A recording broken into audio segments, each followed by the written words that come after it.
nagkipan ito ron pre. Oy, nanglang kay kong kwarta gid karon. Pila di baligya na? 5,000 lang pre. Kahit sa 5,000. Naunsa. Bahala pud ana. Kipad. Wala na yung palitan na ron. Ako gani, di ko gamit ng usang ng kipad oy. Katong latest model god nga kuan.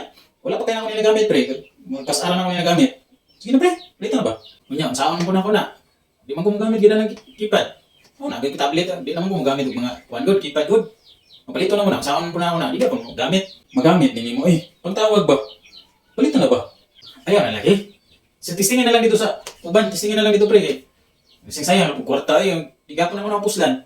Dito testingin na lang sa uban pre. Wala pa ba na ko napala tong text sa imong bahay dire pre katong hulam gani ba katong text anay mo. Wala pa na ko napala na pa dire. Ni kumare lang guro na ko ni baligya pre kasi nga to si kwarta. Ni gapon to palit pre, wati kwarta pre. Ako na lang pilam din na, pilam ganito. Ang palit lagi oh.